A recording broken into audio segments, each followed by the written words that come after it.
نحمده ونستعينه ونستغفره ونؤمن به ونتوكل عليه ونعوذ بالله من شرور أنفسنا ومن سيئات أعمالنا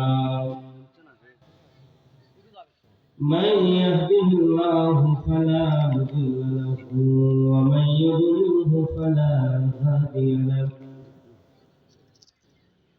ونشهد أن لا إله إلا الله وحده لا شريك له ونشهد أن سيدنا وسندنا وحبيبنا ومولانا محمد صلى الله تبارك وتعالى في كلامه المجيد وفي فرقانه الحميد সবাই বলি আউযু বিল্লাহি মিনাশ শাইতানির রাজীম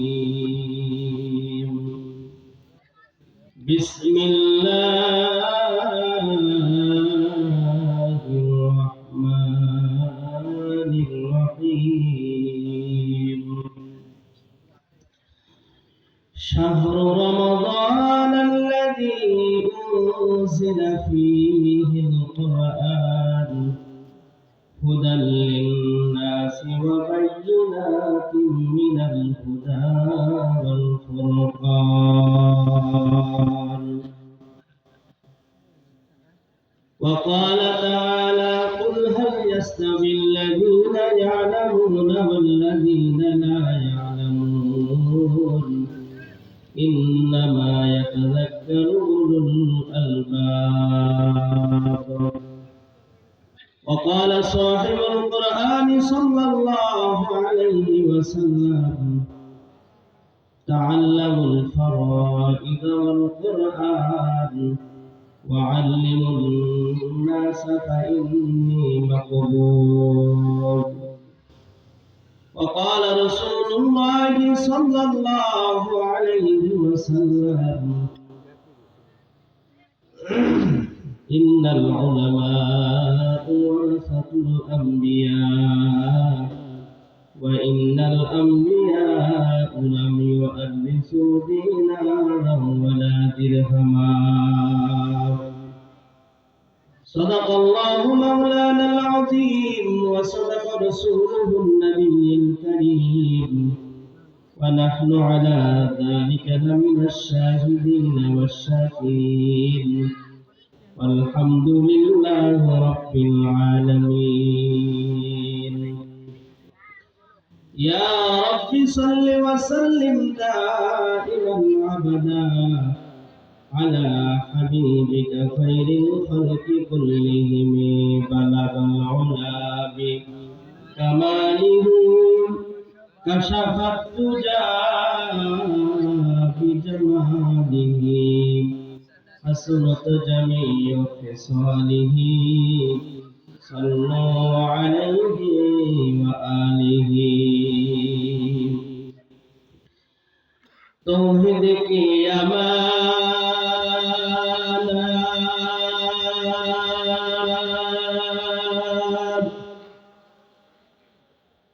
سینوں میں ہے ہمارا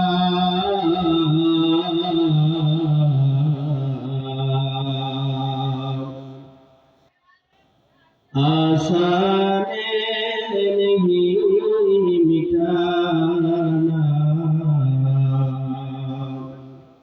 نام و نشان ہمارا بلغ العلا بکمالہ کشف الدجى بجمالہ حسنت جميع خصاله صلوا عليه وآله تذكر قول لا إله إلا الله جر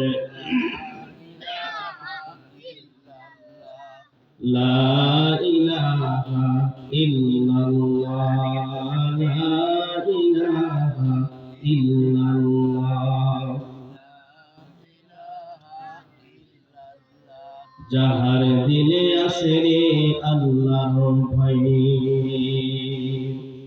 জিকির করে সে নিরালায়। আহার নিদেরা ভালো লাগে না, আহার নিদেরা ভালো লাগে না, ভালো লাগে শুধু ইল্লাল্লাহ, লা ইলাহা ইল্লাল্লাহ, লা ইলাহা ইল্লাল্লাহ, লা ইলাহা ইল্লাল্লাহ, মুহাম্মাদুর রাসূলুল্লাহ। সবাই বলি সাল্লাল্লাহু আলাইহি ওয়াসাল্লাম। আসাদিয়া ফুরকানিয়া মাদ্রাসা ও মাজারের উদ্যোগে আয়োজিত ৪৫তম অধিবেশন তাফসীরুল কুরআন মাহফিল ও ইসালে সাহেবের শ্রদ্ধাভাজন সম্মানিত সভাপতি সাহেব হযরত মাওলানা মুফতি মাকসুদুর রহমান সাহেব, প্রধান অতিথি আলহাজ মোহাম্মদ মুশাররফ হোসেন, সাবেক সংসদ সদস্য, কাহানুমন্দি গ্রাম, বগুড়া ৪ আসন, প্রধান মেহমান আলহাজ অধ্যক্ষ মাওলানা তায়েব আলী হুজুর, সাবেক উপজেলা চেয়ারম্যান কাহালু বগুড়া, বিশেষ অতিথি জনাব মোহাম্মদ নিসারউদ্দিন চেয়ারম্যান নারায়ণগঞ্জ ইউপি, জনাব মোহাম্মদ মতিউর রহমান সঞ্জু তালুকদার ইউপি সদস্য ৪ নং ওয়ার্ড, প্যানেল চেয়ারম্যান মানঞ্চ ইউপি, বিশিষ্ট প্রধান মেহমান বিশিষ্ট ইসলামী চিন্তাবিদ, মুফাসসিরে কোরআন, সুন্নিষ্টবাসী ইসলামী আলোচক হযরত মাওলানা মিসবাহুদ্দিন যশোরী। আলহামদুলিল্লাহ, এতক্ষণ পর্যন্ত আপনারা বিজ্ঞ উলামায়ে কেরামের মুখ থেকে আলোচনা শুনতেছিলেন। আলোচনার মধ্যপ্রান্তে আমার মতো অযোগ্য একজন মানুষকে গুনাহগারকে আপনাদের সামনে উপস্থিত করেছেন। এজন্য আমি আল্লাহ তাআলার অসংখ্য শুকরিয়া আদায় করতেছি যে আল্লাহ তাআলা আমার আগেও বক্তা ছিল, আমার পরেও বক্তা আছে। এই সংক্ষিপ্ত সময়ে আমার আলোচনা কতক্ষণ পর্যন্ত চলবে, প্রধান বক্তা আসলে আমার আলোচনা শেষ হবে ইনশাআল্লাহ। আপনারা টেনশন করেন না যে হুজুর সব উঠলো, এই হুজুর হয়তো ১২টা বন্ধ চালাবে আর প্রধান বক্তা দুটো, তা না। হুজুর যখন আসবে ইনশাআল্লাহ আমি আলোচনা ছেড়ে দেব। তো আসেন, মাইকের আওয়াজ যতদূর পর্যন্ত যাইতেছে সবাইকে অনুরোধ করবো সবাই প্যান্ডেলের মধ্যে আসে, অল্প সময় আলোচনা হবে, খুব লম্বা সময় না। মঞ্চে উপবিষ্ট আছেন ওলামায়ে কেরাম, আমার সামনে বসা আছেন দিন প্রিয়, ইসলাম প্রিয়, তৌহিদি মুসলমান, পর্দার আড়ালে অবস্থানরত আমার মা এবং বোনেরা। আসেন, সব দলমত নির্বিশেষে এক আল্লাহ আর রাসূলের আনুগত্যের জন্য তাফসীরুল কুরআন মাহফিলে এসে আমরা সবাই বসি ইনশাআল্লাহ। শুকরিয়া আদায় করছি সেই মহান আল্লাহ তাবারক ওয়া তাআলা, যিনি আমাদেরকে এই ফিতনার জামানায় সহিহ তরিকায় উলামায়ে কেরামের নিগরানিতে দিনই একটা মজমায় বসার মতো তৌফিক দান করছেন। আমরা সেই মহান আল্লাহ তাবারক ওয়া তাআলার শুকরিয়া জ্ঞাপন করি। সবাই বলি আলহামদুলিল্লাহ। আল্লাহ রাব্বুল আলামিন বলেন, লা ইন শাকারতুম লা আযীদান্নাকুম, যে আমার যে বান্দা নিয়ামত পাইয়া নিয়ামতের শুকরিয়া আদায় করে আমি তার নিয়ামতকে বাড়াইয়া দিই। সুবহানাল্লাহ। তাহলে যে আমরা শুকরিয়া আদায় করলাম, এই শুকরিয়া আদায় তো আসলে আল্লাহর শুকরিয়া আদায় হলো না। কি বলেন? আওয়াজটা একটু বাড়াইয়া দিতে হবে, বলনটা কি করতে হবে? বাড়াইয়া দিতে হবে। আমাদের দেশে দেখেন যে সময় ক্রিকেট খেলা হয়, এই ক্রিকেট খেলার যেগুলো ক্রিকেট ভক্ত আছে ওনারা ইলেকট্রনিক্স মিডিয়া অথবা মোবাইলের মধ্যে বর্তমান খেলা দেখা যায়, দেখবেন যে ৪-৫ জন ক্রিকেট পাগল এক জায়গায় হয়েছে, যে যে দলের ভক্ত ওই দলে যদি একটা ছক্কা মারে, যা দেখেন এমন জোরে ছক্কা বলে চিল্লানি মারছে, ৫ জনের আওয়াজ না হলেও ৫০-১০০ গজ দূর থেকে শোনা গেছে। কথা ঠিক না ঠিক? তাহলে তারা এত জোরে চিল্লাচ্ছে কেন? যে তাদের দল টেকার কারণে সে খুশিতে আওয়াজ দিয়েছে, তার আওয়াজ এত বের হয়েছে। তাহলে আল্লাহ রাব্বুল আলামিন যে আল্লাহ তাআলা আমাকে অসংখ্য নিয়ামত দিয়ে ভূষিত করেছেন, তাহলে সেই আল্লাহর নিয়ামত আমার আপনাকে কতটুকু আদায় করা দরকার ছিল মানে? সেজন্য আমরা সবাই আমার দিল থেকে শুকরিয়া আদায় করি আলহামদুলিল্লাহ। তুলনামূলক আগের থেকে অনেক বাড়ছে। এখন যারা বাহিরে আছে তারা মনে করবে যে শুধু বাহিরে আমরাই আছি, প্যান্ডেলের মধ্যে হুজুররা অনেক লোক গেছে। লক্ষ লক্ষ দরুদ সালাম বর্ষিত সেই মহামানবের প্রতি, যে নবীকে আল্লাহ সুবহানাহু ওয়া তাআলা এমন একটি মাস উপহার দিয়েছেন যে মাস আমাদের সামনে, কি বলেন, একদম সন্নিকটে। হয়তো ইনশাআল্লাহ আল্লাহ তৌফিক দিলে আগামী কালই তারাবির নামাজ পড়া রাখতে পারে, কি বলেন। এরকম লম্বা মাস অন্য কোন নবীর উম্মতদেরকে ধারাবাহিকভাবে দেওয়া হতো না। কোন নবীর উম্মতের ছিল আইয়ামে বীজের রোজা ফরজ, কোন নবীর উপরে ছিল মুহররমের 10 তারিখের রোজা ফরজ। কিন্তু উম্মতে মুহাম্মাদের উপরে আল্লাহ তাআলা খুশি হয়ে অল্প হায়াতের মধ্যে নেকি কেমনে কামাই করতে পারে, যার কারণে এই একটা মাস উপহার দিয়েছেন। সুবহানাল্লাহ। মুসলমান ভাইরা আমার, আমি আপনাদের সামনে কোরআনে কারীম থেকে দুইখানা আয়াত তেলাওয়াত করেছি। নবী পাক সাল্লাল্লাহু আলাইহি ওয়াসাল্লামের অসংখ্য হাদিসে মুবারাকা থেকে দুইখানা হাদিস তেলাওয়াত করেছি। তেলাওয়াতকৃত আয়াত এবং হাদিসকে সামনে রেখে কথা বলবো। আমা তাওফীক ইল্লা বিল্লাহ আলাইহি তাওয়াক্কালতু ওয়া ইলাইহি উনীব। আল্লাহ রাব্বুল আলামিন সূরাতুল বাকারার মধ্যে বলেন, শাহরু রমাদান আল্লাযী উনজিলা ফীহিল কুরআন। শাহরু রমাদান, এটা এমন একটি মাস, শাহরু রমাদান আল্লাযী উনজিলা ফীহিল কুরআন, যে মাসে আল্লাহ রাব্বুল আলামিন কোরআনকে অবতীর্ণ করেছেন। সুবহানাল্লাহ। হুদাল লিন-নাস, কিসের জন্য? মানুষের হিদায়াতের জন্য। ওয়াবাইয়িনাতিন মিনাল হুদা ওয়াল ফুরকান। যাই হোক, ওদিকে আমি যাব না। তাহলে আমরা একটা জিনিস বুঝলাম, দুইটা জিনিস বুঝতে পারলাম। রমজান মাসে আল্লাহ তাআলা কি করেছেন? কোরআন অবতীর্ণ করেছেন। কি করেছেন? কোরআন অবতীর্ণ করেছেন। আর দ্বিতীয় নম্বর হলো কি জন্য অবতীর্ণ করেছেন? যে মানুষের হেদায়েতের জন্য। কিসের জন্য? মানুষের হেদায়েতের জন্য। সুতরাং মানুষ যদি হেদায়েত পেতে চায়, মানুষ যদি আল্লাহ পেতে চায়, মানুষ যদি রাসূল পেতে চায়, মানুষ যদি সংবিধান মানতে চায়, তাহলে কি মানতে হবে বলেন? কোরআন। কি মানতে হবে? কোরআন। আরেকটা আয়াত তেলাওয়াত করেছি, আল্লাহ রাব্বুল আলামিন বলেন সূরাতুল জুমারের মধ্যে, কুল হাল ইয়াস্তাবিল লাযীনা ইয়ালামুনা ওয়াল লাযীনা লা ইয়ালামুন। কেন আপনি বলে দিন, যে ব্যক্তি জানে আর যে ব্যক্তি জানে না, দুইজন কি সমান? যে জানে আর যে জানে না সে কি সমান? না। বরং যে জানে সে উত্তম, আর যে জানে না সে হলো বেউত্তমতা, নির্ভর। আল্লাহ রাসূলের হাদিসের মধ্যে আল্লাহ বলেন, তাআল্লামুল ফাদাইল কুরআন ওয়া আল্লিমুন নাস ফা ইন্নী মাকবুদ। যে তোমরা কুরআন মানে এবং ফরজ শিক্ষা করো, কারণ আমি কাল না, আমি চিরকাল থাকিব না। আল্লাহ রাসূল বলেন, ইল্লাল উলামা ওয়ারাসাতুল আম্বিয়া। যে হক্কানি উলামায়ে কেরামগুলো হলো নবীদের ওয়ারিস। প্রশ্ন আসতে পারে যে নবীদের কিসের ওয়ারিস? আল্লাহ বলেন, ওয়া ইন্নামাল ওয়ারাসুল ইলম। যে আল্লাহ রাসূলেরা, আল্লাহ নবীরা দুনিয়াতে কোনো সম্পত্তি রেখে যায়নি। উলামায়ে কেরামগণ হলো তাদের ইলমের ওয়ারিস। সুবহানাল্লাহ। তা যাই হোক, আমরা যে প্রতিষ্ঠানের উদ্দেশ্যে মাহফিল, এটা কিসের মাহফিল বলেন? কোরআনের মাহফিল। প্রতিষ্ঠানটাও কিসের? কোরআনের। তাছাড়া যাদেরকে এখানে বক্তা হিসেবে দাওয়াত করা হয়েছে তারাও কি কোরআনের পাকের আলেম। যার কারণে আমি আজকে কোরআন সংক্রান্ত কিছু কথা বলবো। যেহেতু তাই বলে হুজুর বক্তব্য দিয়ে গেলেন কোরআন দিয়ে সংবিধান, এই কোরআন সম্পর্কে আমি ইনশাআল্লাহ দুই চারটা কথা বলবো। সবাই শুনতে রাজি আছেন তো ইনশাআল্লাহ? যাই হোক, আমরা সবাই জানি এই পৃথিবীতে যত মানুষ আছে, মহিলা পুরুষ, না বালেক না বালেক, প্রত্যেক মানুষই নিজের যোগ্যতা প্রকাশ করে। একজন মানুষ, জেনারেল শিক্ষিত একজন মানুষ যে আমাদের আরবি লাইনে পড়াশোনা নেয়, অনেকে হেয় প্রতিপন্ন মনে করে।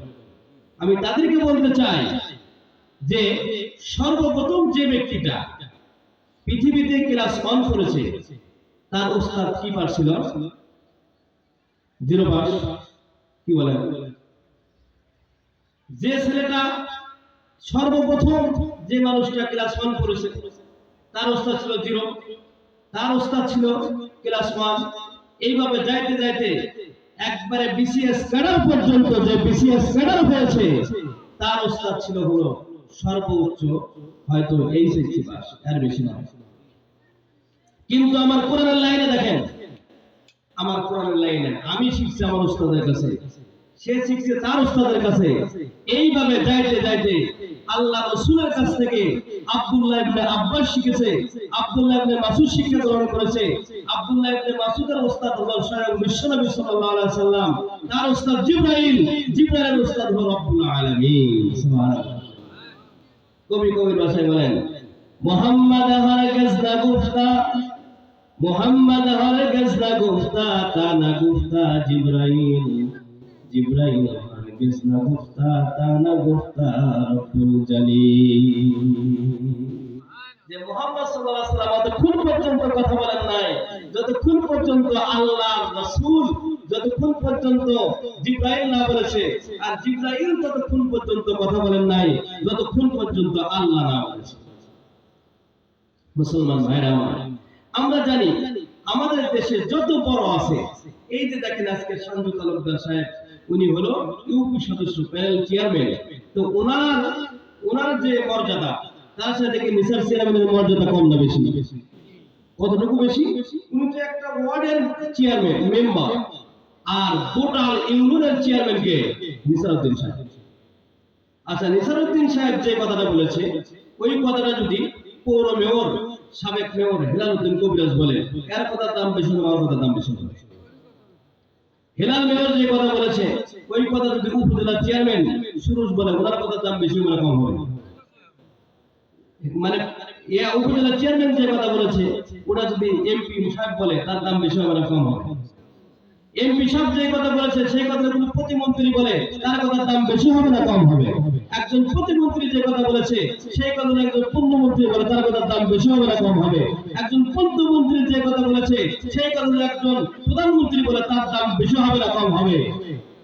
মুসলমান ভাইরা আমার, শুধু সামান্য যদি একজন প্রতিমন্ত্রীর কথার দাম যদি এত বেশি হয়ে যেতে পারে, এই পৃথিবীর মধ্যে আসমান এবং জমিনের মালিক কে বলেন? তাহলে সে আল্লাহর দাম বেশি হবে না কম হবে? মুসলমান ভাইরা আমার, একজন ইউপি চেয়ারম্যান, ইউনিয়ন চেয়ারম্যান, সে না, তার যে স্ত্রী আছে, তার দাম কি কম? তার দাম কি কম? একজন চেয়ারম্যানের স্ত্রী চলে সমাজের মধ্যে এমপির পাওয়ার নিয়ে, কি বলেন কথা ঠিক না? এমপির পাওয়ার নিয়ে চলে। একজন চেয়ারম্যানের স্ত্রী না, চেয়ারম্যানের শালক, সে তো ডাবল চেয়ারম্যান, কি বলেন কথা ঠিক না? চেয়ারম্যানের শালক নয়, চেয়ারম্যানের যে গাড়ি চালায়, সে গাড়ি চালক, বলেন তো তার দাম কম না বেশি?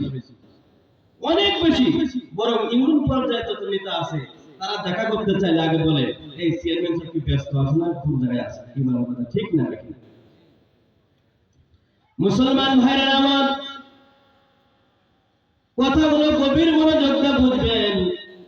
আমি আমার পয়েন্টের বাইরে একটা কথা আমি বলবো না, আমি অন্য কথা বলা আমি পছন্দ করি না। কোরআনের আয়াত পড়েছি, হাদিস পড়েছি, এর উপরে কথা বললে অনেক সময় লেগে যাবে, বাজে কথা বলার মতো সময় আমার নাই। আমি জিজ্ঞেস করতে চাই, একজন মাত্র চেয়ারম্যান, তার সাথে যদি কোনো ব্যক্তির সম্পর্ক হয়ে থাকে, তার দাম যদি এই পরিমাণ বেড়ে যায়। একজন উপজেলা চেয়ারম্যান, সে একজন মানুষ, তাকে ভোট দিয়ে তুলেছে ওয়াল উপজেলার সমস্ত মানুষ। এই উপজেলা চেয়ারম্যান যদি কোনো কথা বলে, তার স্ত্রী যদি কোনো কথা বলে, সমাজের মানুষগুলো তার কথাগুলো মারহাবা দিয়ে নেয়। কে বলেছে, কে বলেছে বলে, এটা উপজেলা চেয়ারম্যানের স্ত্রী বলেছে। খবরদার, খবরদার, এই কথা কিন্তু কারো কাছে বলা যাবে না।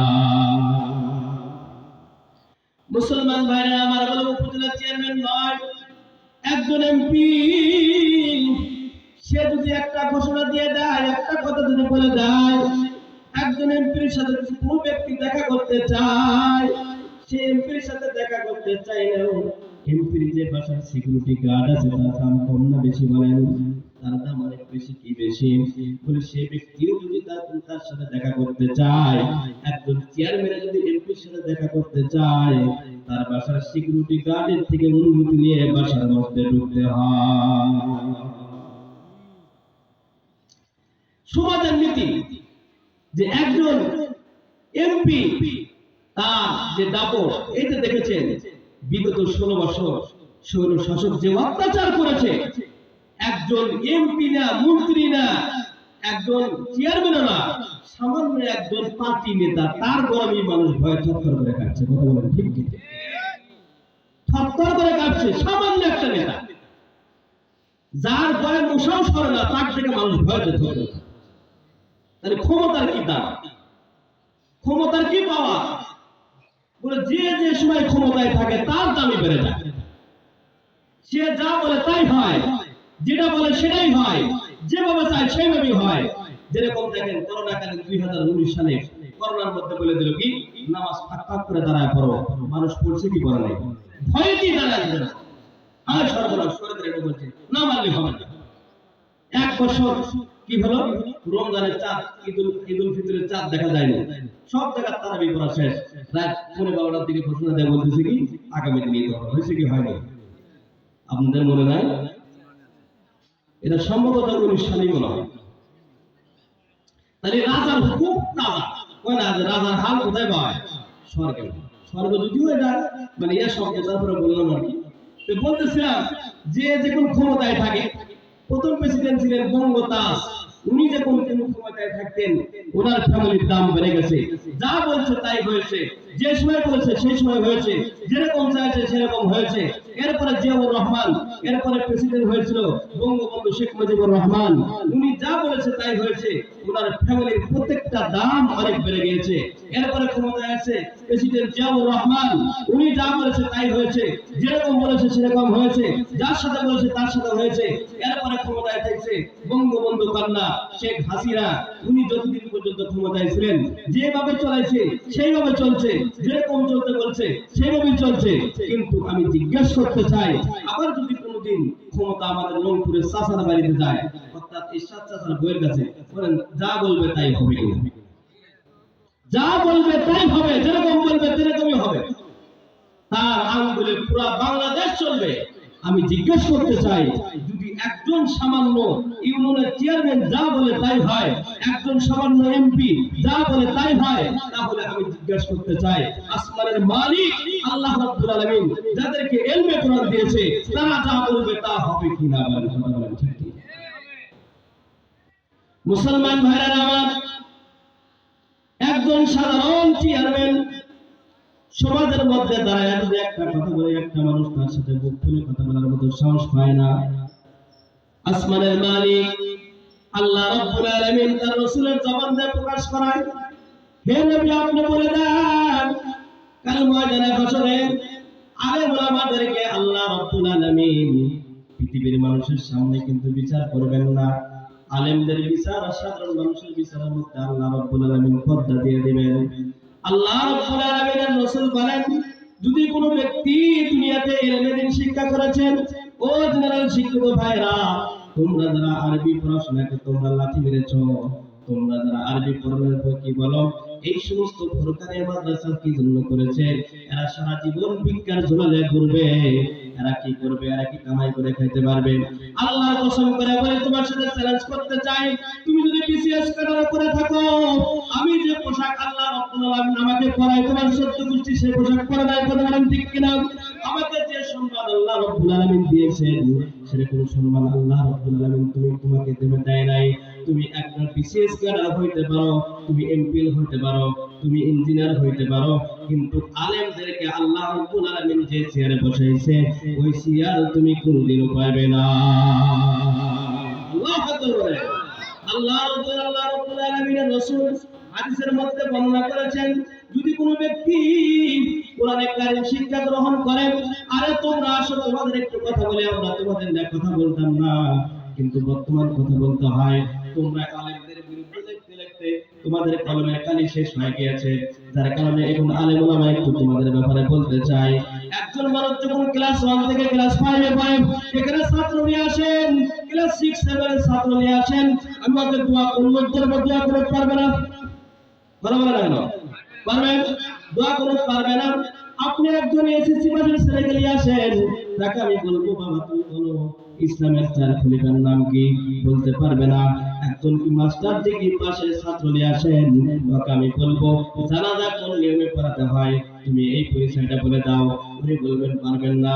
আমার কাছে প্রমাণ আছে, আমি যে গ্রামে ইমামতি করি, ওই গ্রামের একটা ছেলে এত পড়াশোনা করে, ইয়াতে চিটাগাং পড়াশোনা করে, উনি ছেলেটা একদিন আসে, আসার পরে ফজরের নামাজের সময় আমি ওযু করে মসজিদের মধ্যে কোরআন তেলাওয়াত করতেছি, রুমের মধ্যে কোরআন তেলাওয়াত করতেছি। ওই ছেলেটা মসজিদের মধ্যে ঢুকলো, ঢুকে আমাকে বলতেছে, হুজুর আপনি বলেন আমি এখন কয় রাকাত নামাজ পড়বো? বলতেছে আমি এখন কয় রাকাত নামাজ পড়বো আমাকে বলেন। অথচ কি ইঞ্জিনিয়ার করতেছে কুষ্টিয়াতে, চিটাগাঙে। আমি ডাকতে বললাম, বাবা তোমার বয়স কত বছর? বলতেছে, হুজুর আমার বয়স 21 বছর। আরে বাবা তোমার বয়স 21 বছর, তুমি এখন পর্যন্ত নামাজের কোন সুন্নাত কয় রাকাত ফরজ তুমি জানো না? তুমি কি মুসলমানের সন্তান? অথচ ছেলের বাপ 5 ওয়াক্ত নামাজ পড়ে, অথচ সন্তানটাকে নামাজ শেখায় নাই। সন্তানটা আফসোস করে বলে, হুজুর আমার বাবা আমাকে ছোটবেলায় স্কুলে ভর্তি করে দিয়েছে, আমাকে কোরআন শেখায় নাই, আমাকে নামাজের মাসলা শেখায় নাই। আমি মেসে থাকি, সমস্ত ছেলেরা মসজিদে যায়, আমি মসজিদে শরমে যাই না, কি জন্য আমি কোরআনে কারিম পড়তে পারি না? আরে অভিভাবকরা তোমরা একটু গেলে কান্দা শুনবা। আজকে তোমরা যারা ফুরকানিয়া মাদ্রাসাগুলো থেকে বাঁকা নজরে তারা তাকাও, আল্লাহ রাব্বুল আলামিন যখন কালমা জানা হাসিনা তোমাদের বিরুদ্ধে সাক্ষী উদা করবেন, সন্তানদেরকে যখন জাহান্নামের অর্ডার হয়ে যাবে, সন্তানরা যখন জাহান্নামের দিকে যাবে, সন্তানরা ডাকতে বলবে, আল্লাহ রাব্বুল আলামিন সূরা হামিম সিজদার মধ্যে বলেন, ওয়াকালাল্লাযীনা কাফারু রাব্বানা আরিনাল্লাযীনা আযাল্লানা মিনাল জিন্নি ওয়াল ইনসি নাজআলহুমা তাহতা আকদামিনা লিয়াকুনা মিনাল আসফালিন। ডাকতে বলবে, হে আমাদের রব, তুমি আমাদেরকে জাহান্নামের ফয়সালা করেছো, তাতে কোনো অসুবিধা নাই।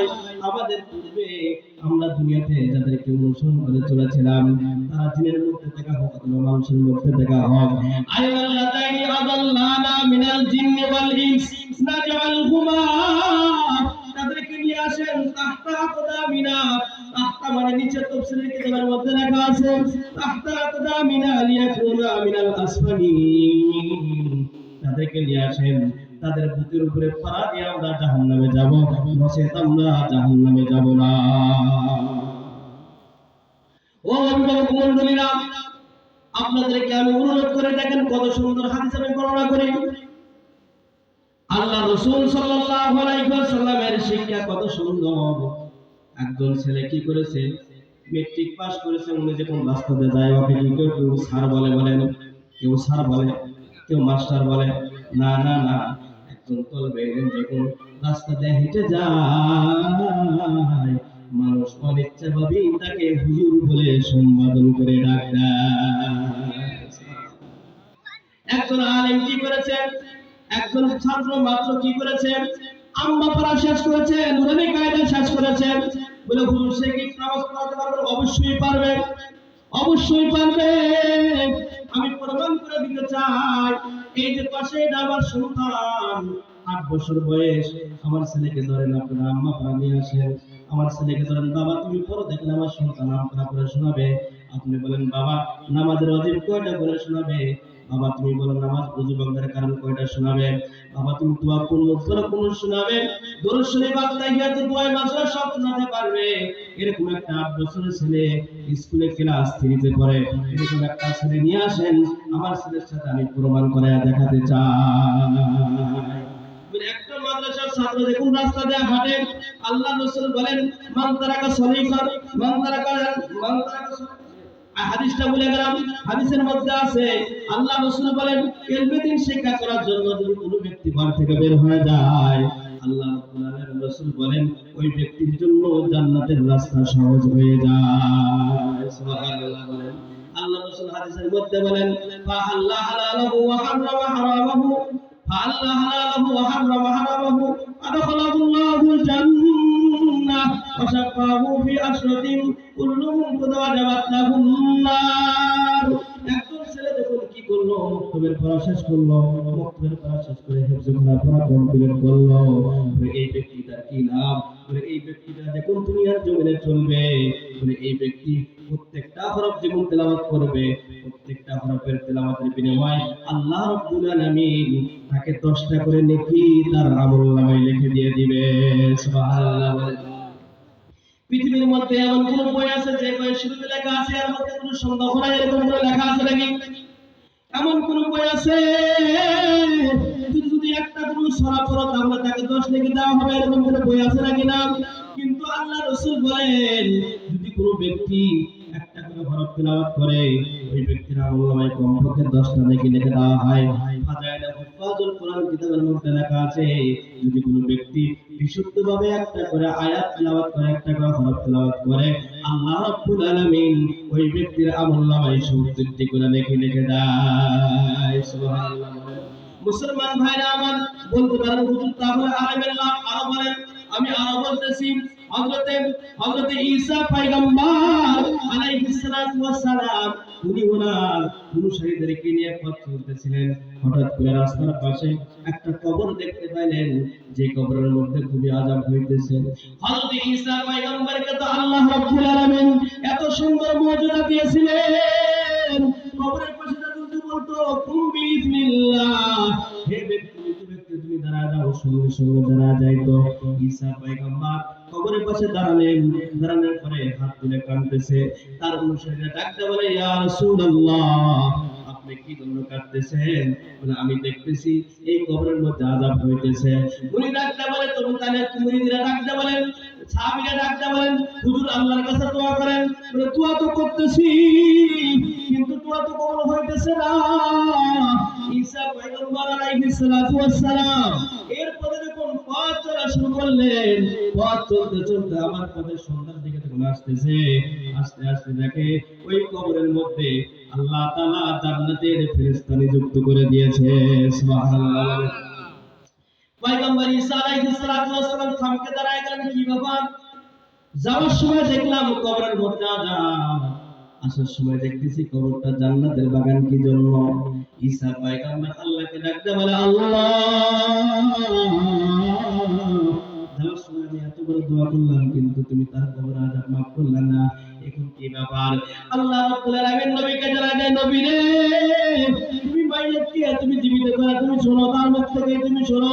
ঈসা পয়গম্বর যখন তাকে জাগ্রত করলেন জাগ্রত করার পরে বলতেছে ভাই তোমাকে আমি যাওয়ার সময় দেখলাম তোমার কবরে আযাব হইতেছে কিন্তু এখন দেখি তোমার কবরে জান্নাতের ফেরেশতা এসে গেছে, যার কারণটা কি? লোকটা ডাকতে বলে হুজুর আমি যখন দুনিয়াতে বসবাস করতাম আমার হাঁটা চলায় অনেক গুনাহ হয়ে গিয়েছে, আমি আল্লাহর হুকুম ঠিকমতো পালন করতে পারি নাই, আমার কোনো নেককার কোনো সন্তান ছিল না।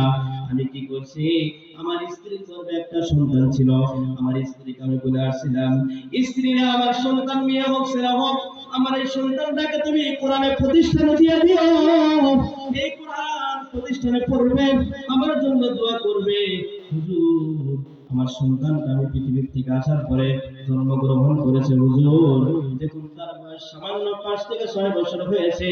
আজকে সকালবেলায় তার মা তাকে মক্তবের মধ্যে নিয়ে যায় সবে মাত্র পড়েছে বিসমিল্লাহির রহমানির রহিম। যখন মাত্র আমার ছোট বাচ্চা বিসমিল্লাহির রহমানির রহিম পড়েছে আল্লাহ রাব্বুল আলামিন ফেরেশতাকে ডাকতে বলে হে ফেরেশতা যে লোকটা কবরের মধ্যে জাহান্নামের আগুনের মধ্যে জ্বলতেছে অথচ ওই বাচ্চা ওই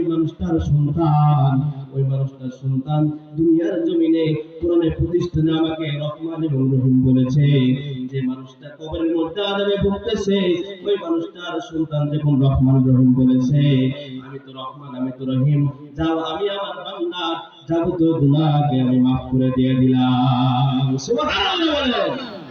তাহলে যাদের সন্তান মাদ্রাসায় পড়তেছে তারা কি লাভবান না ক্ষতিগ্রস্ত? লাভবান। মুসলমান ভাইরা আমার হযরত ঈসা পয়গম্বর এই ঘটনা বর্ণনা করেছেন কিতাবের মধ্যে, এরকম ভাবে বর্ণনা করা আছে তাফসীরের কিতাবের মধ্যে এভাবে বর্ণনা করা আছে। আমার নবী কি বলেছেন যে মান ক্রাআল কুরআন ফাস্তাযহারাহু ফাহাল্লা হালালাহু ওয়া হারামা হারামাহু ওয়া দাখালাহু আল্লাহুল জান্নাহ।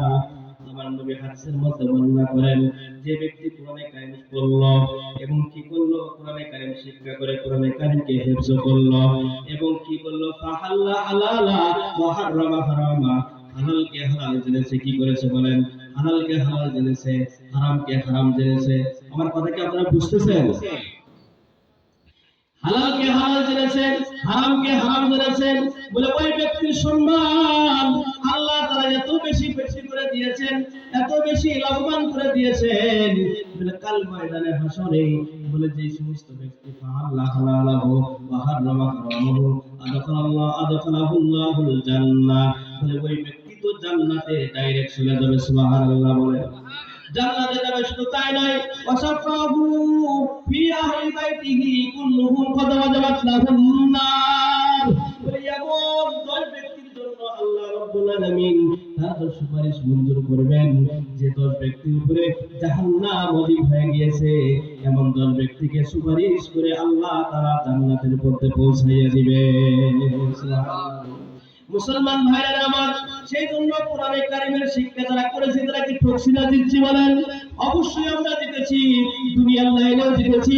দুনিয়ার মধ্যে সমস্ত মানুষগুলো কি করে? আলেমদেরকে টিটকারি করে, কিন্তু যখন মা বাবা যখন অসুস্থ হয়ে যায়, মা বাবার জন্য আলেমের কাছে দোয়ার জন্য যায় কি যায় না বলেন? ওবায়দুল কাদের এত গালাইছে আলেমদেরকে বিভিন্ন ভাবে নির্যাতনের কথা বলেছে। সেই ওবায়দুল কাদের মাদ্রাসায় যা দোয়া চাইছে হুজুরের কাছে। স্বরাষ্ট্রমন্ত্রী এত আলেমদের উপর অত্যাচার করেছে, এরপরেও কি গোপনে গোপনে আলেমদের কাছে যা দোয়া চাইছে, আলেমদের কাছে যা সেলফি উঠাইছে। এমনকি আমি খুব শুনেছিলাম আল্লামা আমাদের বাংলাদেশের একজন নিয়ামতুল্লাহ আল ফরিদি দাওমাত বারকাতুল আলিয়া, উনি কাহানিতে পরশুরাত বর্ণনা করতে বলেছিলেন যে ওবায়দুল কাদের একবার খতমে বুখারীতে গিয়েছেন ফরিদাবাদ মাদ্রাসায়, যা বলছে দুনিয়াতে ভালো মানুষের বড় অভাব, বলছে দুনিয়াতে ভালো মানুষের অভাব, কিন্তু এখানে যে পরিবেশ দেখতেছি এই সমস্ত মানুষগুলো তো দুনিয়ার মধ্যে শ্রেষ্ঠ মানুষ। সুবহানাল্লাহ বলেন। আরে তোমার মুখ দিয়ে তুমি স্বীকার করেছো, কিন্তু কপাল বড় খারাপ, নসিব বড় খারাপ। দোয়া করি আল্লাহ তাআলা তোমাকে হেদায়েত দিয়ে দিক। তুমি যে কথাগুলো বলেছো এটা আল্লাহর কুদরতি ক্যামেরার মধ্যে রেকর্ড হয়ে আছে। মুসলমান ভাইরা আমার, মক্কাতে যখন উবাই বিন কাব রাদিয়াল্লাহু তাআলা আনহু কোরআন তেলাওয়াত করতে হেরেম শরীফের মধ্যে, আবু জেহেল, উতবা, শাইবা, ওয়ালিদ বিন মুগিরা এরা আস্তে আস্তে করে বাইতুল্লাহ চতুর্দিকে কোরআন তেলাওয়াত শুনে, বারবার করে তেলাওয়াত শুনে, হঠাৎ করে যখন তেলাওয়াত যখন বন্ধ করে দিয়েছে, একজন আরেকজনের সাথে কি করে এরকম কুতাকুতি লাগে, আর ডাক দেয় বলে কি ব্যাপার তুই আসছিস কেন? বলে আরে যদিও মুহাম্মদকে দেখতে পারি না, মুহাম্মদের আল্লাহকে দেখতে পারি না, কিন্তু যেগুলো কথা বলে এগুলোর মহব্বত তো ছাড়তে পারি না। মুসলমান ভাইরা আবার বলতেছিলাম, তাহলে কোরআনের কত বড় দাম। এই কোরআন শুধু তাই নয়, সমাজের মধ্যে কি করে মানুষ বড় বড় রুই মাছ, কাতল মাছ নিয়ে আসে, বড় বড় মাছ নিয়ে আসার পরে কি করে বলে হুজুরের ভাত আছে প্রতিদিন, ওই দিন এই মাছের মাথাটা পাক করবা, হুজুরকে মাথাটা খাওয়াই দেব। সারা জীবন হুজুরকে খেলাইলো, মাথাকে খেলাইলো, বলেন মাথাকে খাওয়াই, মাথা কিন্তু উনি খাওয়াইছে, অনেক সময় খাওয়াইছে, কিন্তু একজন মানুষকে প্রমাণ করে দেখেন যে একজন জিনালার শিক্ষিত বিসিএস ক্যাডার করে আসছে, ওকে একটা দিন দাওয়াতে একজন মানুষ ভাত খেলেছে, এরকম প্রমাণ আছে? এরকম প্রমাণ নাই। আরে মুসলমান ভাইরা আমার, এটা তো দুনিয়ার বাহ্যিক সম্মান, আর আখিরাতে তো আল্লাহ তাআলা কি করেছেন, আরো বড় প্রজেক্ট রেখেছেন। এই যে একটা সামিয়ানা লাগাইছে, এর উপরে যে আমার মতো যুবককে বসায় রাখছে, আপনাদেরকে সামনে বসাইছে, বলেন তো এখানে কি আপনাদের চাইতে আমার সম্মান বেশি না কম? বলেন অবশ্যই বেশি। আপনাদের সম্মান নাই তা কিন্তু আমি বলি না, আপনাদের সম্মান আছে। বলে কাল কিয়ামতের ময়দানে আল্লাহ রাব্বুল আলামিন আরশে আজিম বানাবেন, আরশের নিচে ছায়া থাকবে, সমস্ত মানুষ যখন পেরেশানির মধ্যে থাকবে, ওই সময় আল্লাহ রাব্বুল আলামিন 7 শ্রেণীর ব্যক্তিকে আরশের নিচে ছায়া দান করবে। সুবহানাল্লাহ। মুসলমান ভাইরা আমার, এর মধ্যে থেকে আল্লাহ রাব্বুল আলামিন যে সময় সমস্ত মানুষ পেরেশানির মধ্যে থাকবে, আল্লাহ রাব্বুল আলামিন হাফেজে কোরআনদেরকে কি বলবে জানেন? হাফেজে কোরআনদেরকে বলবে, তোমরা দুনিয়াতে কি করেছো? মানুষ বাড়ি গাড়ি করছে, তোমরা আফসোস করছো, অন্তরের মধ্যে ডাকতে বলছো, আর দুনিয়া মানাজরাতুল আখিরা, দুনিয়া হলো আখিরাত রেখেছিল, আমরা দুনিয়ার লাভবান চাই না, এই কথা বলেছো। আর মানুষ 10 তলা বিল্ডিং 5 তলা বিল্ডিং করেছে, তারা তোমাদেরকে দাওয়াত দিয়েছে, তোমরা তাদের বাড়ি মিলাদ করে দিয়ে আসছো, দোয়া খায়ের করে দিয়ে আসছো, যাও যাও, আজকে তোমাদেরকে আমি ওরকম বাড়ি দেখাবো না, তোমরা পড়তে থাকো আর এক একটা করে বিল্ডিং এ উঠতে থাকো। সুবহানাল্লাহ ডাকতে বলেন। আরে মুসলমান ভাইরা আমার, এটা আমার মুখে কথা বলতেছি না, আল্লাহ নবী বলেছেন ইকরা ওয়ারতাকি ওয়ারাতিল কামা কুনতা তুরাতিলু ফিদ দুনিয়া ফা ইন্না মানজিলাকা ইনদা আখিরিন আয়াতিন তাকরাউহা। আল্লাহু আকবার। আল্লাহ রাব্বুল আলামিন ডাকতে বলবেন ইকরা ওয়ারতাকি ওয়ারাতিল কামা কুনতা তুরাতিলু ফিদ দুনিয়া। দুনিয়াতে যেভাবে তুমি পড়েছো, থেমে থেমে পড়েছো, ওরকম ভাবে পড়তে থাকো, ওরকম ভাবে কি করতে থাকো, পড়তে থাকো। মুসলমান ভাইরা আমার, দুনিয়াতে যে সমস্ত হাফেজে কোরআনরা বিশুদ্ধভাবে তেলাওয়াত করে, বলে তাদের তেলাওয়াতগুলোকে আল্লাহ রাব্বুল আলামিন রেকর্ড করে রেখেছেন। আর ডাকতে বলবেন দুনিয়াতে তুমি যে মতো সুরে থেমে থেমে পড়বা, ওরকম ভাবে থেমে থেমে পড়ো। আর একটা করে ইকরা ওয়ারতাকি ওয়ারাতিল কামা কুনতা তুরাতিলু ফিদ দুনিয়া ওয়া ইন্না মানজিলাকা ইনদা আখিরিন আয়াতিন তাকরাউহা। আল্লাহ রাসূল বলেন, আল্লাহ রাব্বুল আলামিন হাসরের ময়দানে বলতে থাকবেন, হে ঈমানদার বান্দারা, হে হাফেজে কোরআনরা, তোমরা এরকম ভাবে পড়ো যেরকম ভাবে তোমরা দুনিয়াতে পড়তেছিলে, ওরকম ভাবে পড়তেছিলা, ওরকম ভাবে পড়ো। আর ফাইন্না মানজিলাকা ইনদা আখিরিন আয়াতিন তাকরাউহা।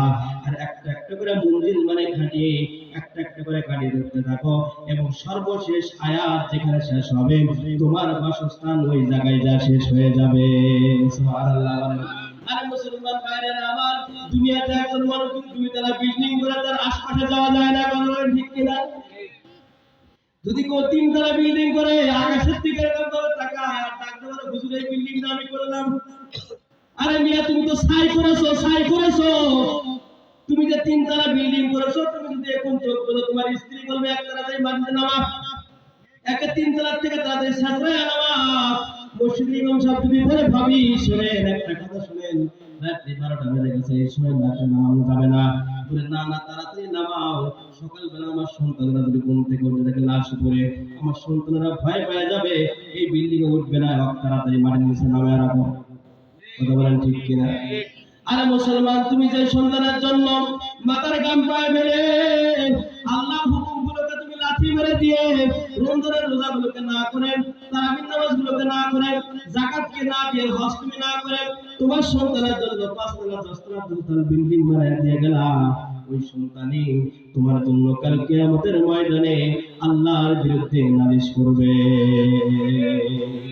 আল্লাহ রাব্বুল আলামিন সূরাতুল আহজাবের মধ্যে বলেন, রব্বানা ওয়া আতানা সাদাতানা ওয়া কুবরানা। আল্লাহ রাব্বুল আলামিন ডাকতে বলেন সাবিল।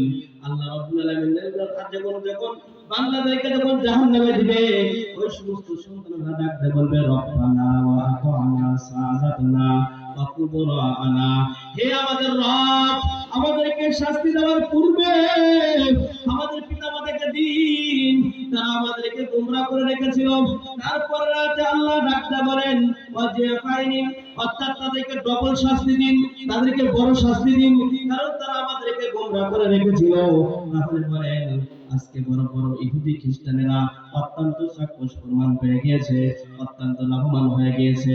আজ থেকে 20 বছর আগের কথা বলতেছি, আমরা যে সময় ছোট ছিলাম, সকালবেলা ঘুম থেকে উঠেছি, মক্তবে বই লিখেছি, হুজুরের কাছে কালেমা তৈয়বা পড়েছি, কালেমা শাহাদাত পড়েছি, ইমানে মুজিমান ইমানে মুফাসসাল পড়েছি, নামাজের দোয়া ইস্তেগফার পড়েছি, পড়ার পরে 8টা 9টার দিকে স্কুলে গিয়েছি। স্কুলে করে আমরা সেরকম নিয়ম ছিল কি ছিল না?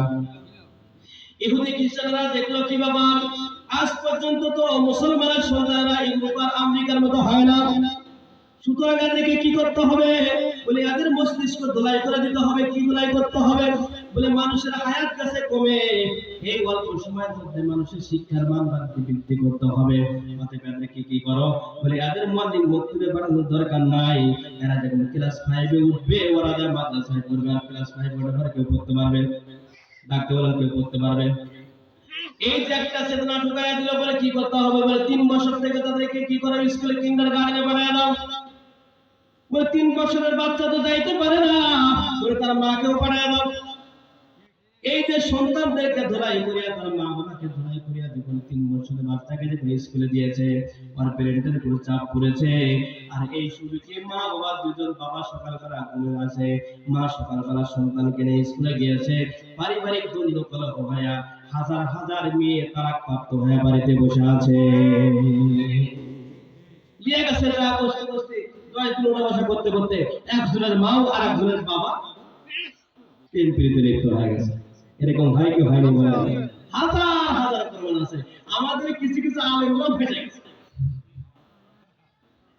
কি জন্য? এরা তো শয়তানের দিন। আল্লাহ নবী বলছেন আন-নিসাউ হাবাইলুশ শয়তান, মহিলারা শয়তানের জাত। এরা যে কোনো ভাবে কৌশলে একজন ইমানদার মানুষকে গোমরাহ করবে, আর মধ্যে কোনো পথ শুনবো না। ইহুদি খ্রিস্টানেরা দেখলো আমেরিকাতে মানুষ এরকম অবাধে ঘোরাফেরা করে। একজন নারী যদি ক্লাবে থাকে, একজন ছেলেও ক্লাবে থাকে, অবৈধ মিলামেশা হওয়ার কারণে অবৈধ সন্তান হারামজাদা জন্মিতেছে। কিন্তু বাংলাদেশের মুসলমান এত সচেতন, একজন এতগুলো মুসলমান একটা হারামজাদা সন্তান হয় না। যখন তারা এরকম চ্যালেঞ্জ করে দেখতে পারলাম, তখন তারা বুঝলো মুসলমানের সন্তান 8 বছর হইতে না হতে তারা নামাজ শেখে। মুসলমানের সন্তান 8 বছর 9 বছর হতে হতে আল্লাহ চেনে, রাসূল চেনে, এদেরকে গোমরাহ করা যায় না। সুতরাং এদেরকে যদি 8 থেকে 10 বছর যদি কোরআনের শিক্ষা থেকে দূরে সরিয়ে রাখা যায়, তাহলে কি হবে? তাদেরকে গোমরাহ করা সম্ভব হয়ে যাবে। একজন ছেলে যখন ছোটবেলা থেকে তার কানে আযান পড়লো না, তার কানে ইকামত পড়লো না, সে কোরআনের কোনো শিক্ষা পাইল না, ওই ছেলেটা 30 বছর বয়স হয়ে গেল, আমেরিকাতে লেখাপড়া করে আসলো, ওই ছেলেটাই বাংলাদেশে এসে বলবে হিয়ার ইজ এ রোবট। কথা বলেন ঠিক কিনা? আল্লাহ বলতে কিছুই নাই, ওই ছেলেটাই বলবে। কিন্তু যে ছেলে ছোটবেলায় কোরআনে কারিমের শিক্ষা গ্রহণ করেছে, ওই ব্যক্তি যদি 50 বছর বেঁচে থাকে, ওই ব্যক্তি যদিও নামাজ পড়ে না, ওই ব্যক্তি যদিও রোজা রাখে না, কিন্তু ওই ব্যক্তি এই কথা জবান দিয়ে বের করার সাহস পাবে না। কথা বলেন ঠিক কিনা? মুসলমান ভাইরা, আমার একটা एग्जांपल আপনাদের সামনে পেশ করতে চাই। বর্তমান সারা বিশ্বের খ্যাতিমান একজন আলেম আল্লামা জুলফিকার নকশবন্দি দামাত বারকাতুহু আলিয়া ওয়া রসিদ বয়ানের মধ্যে আমি শুনেছি, উনি একটা পাকিস্তানের একটা ছেলের কথা বলেছেন। মানুষ দেখেন কয় না সৎসঙ্গে স্বর্গবাস, অসৎসঙ্গে সর্বনাশ। পাকিস্তানের একজন রাষ্ট্রদূত, উনি আমেরিকাতে লেখাপড়া করতেন। আমেরিকাতে লেখাপড়া করার পরে আমেরিকাতে এসে কি করতো? আমাদের বাংলাদেশে যেরকম এই পাড়ায় মসজিদ ও মারায় মসজিদ, আমেরিকাতে কিন্তু এরকম অ্যাভেলেবল মসজিদ নাই, অনেক দূরে মসজিদ। এই ছেলে যখন আমেরিকাতে লেখাপড়া করতাম, লেখাপড়া করার পরে সেই জায়গায় তার চাকরি হয়ে যায়। আর সাথে একই সাথে খনিক ছিল হলো একজন মহিলা। সেই মহিলা ছিল অত্যন্ত সুন্দরী। এই সুন্দরী মহিলাটা ছিল হলো খ্রিস্টান।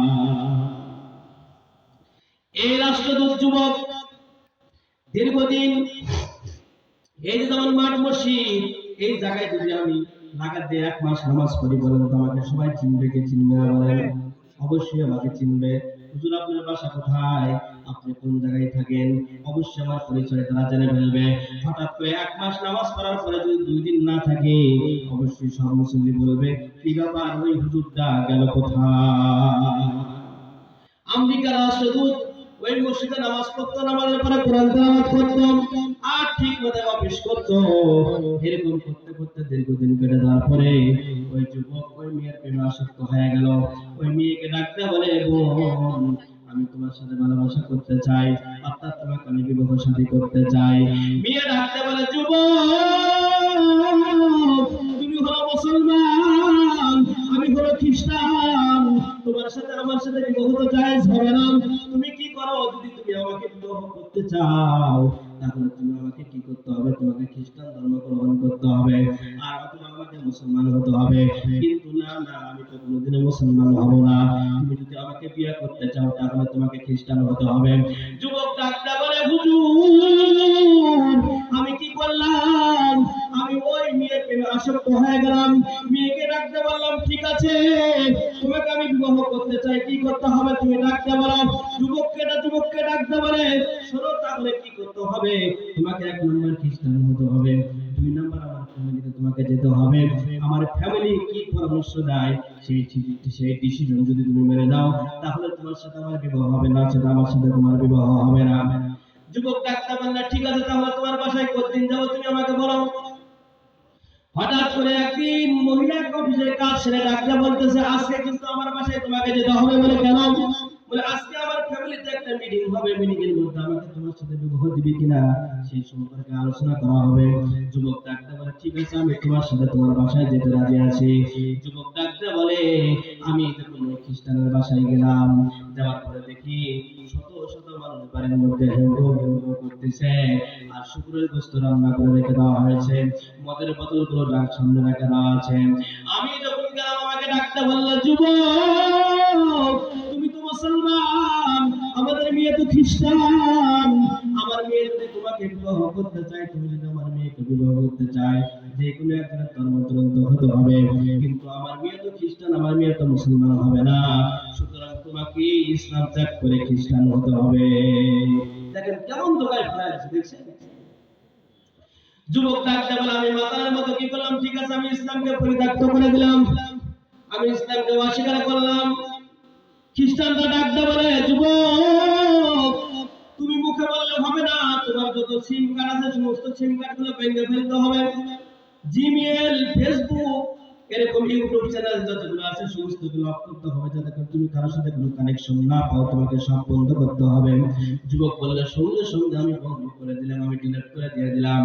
এরপর ডাক্তার বলতেছে, তাও হবে না, তোমাকে প্রমাণ করতে হবে, ওই যে টেবিলে খুব শুকরের গোশত রান্না করা আছে, এটা তোমাকে খেতে হবে।